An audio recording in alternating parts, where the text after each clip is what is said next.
Bonjour à toutes et à tous, bienvenue sur DigiSchool. Je m'appelle Camille, je suis professeure de littérature et dans cette série de vidéos, nous allons faire ensemble un résumé d'Œdipe roi de Sophocle.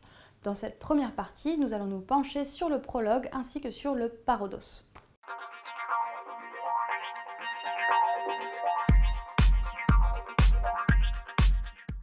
Dans la dramaturgie du théâtre antique, le prologue aurait la même fonction que la scène d'exposition dans notre théâtre contemporain.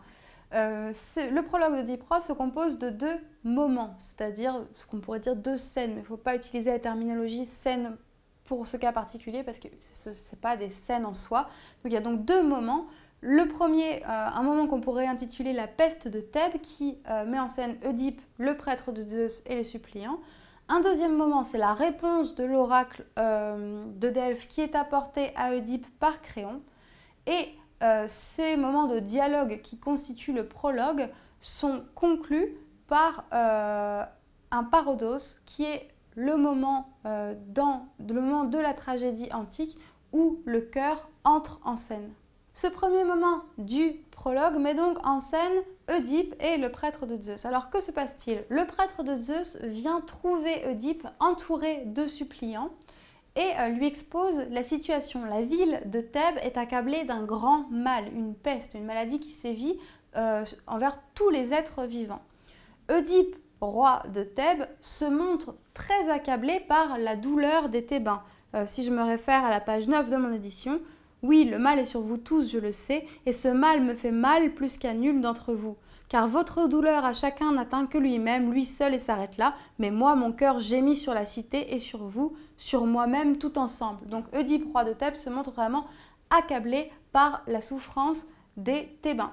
Il informe le prêtre de Zeus qu'il a déjà pris des mesures pour trouver une solution à ce grand mal. Il a envoyé Créon, qui est le frère de Jocaste, c'est-à-dire son beau-frère mais aussi son oncle.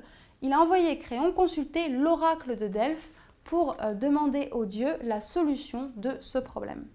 Dans le deuxième moment du prologue, Créon arrive et il est porteur de couronne, ce qui est le signe qu'il a eu des réponses de la part de l'oracle. Donc il donne à Œdipe la réponse qu'Apollon lui a confiée à travers la bouche de la Pythie, l'oracle de Delphes.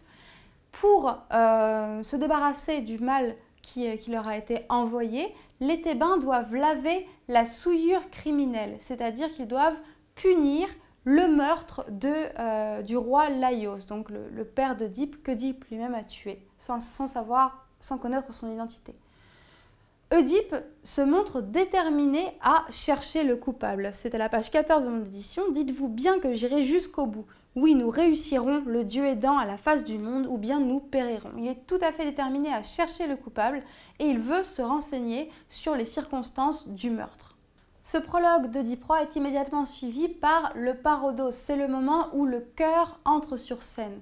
Ce chœur, qui est composé de vieillards thébains, s'interroge tout d'abord sur les paroles d'Apollon qu'a rapporté Créon, puis invoque les dieux pour la protection de la ville de Thèbes.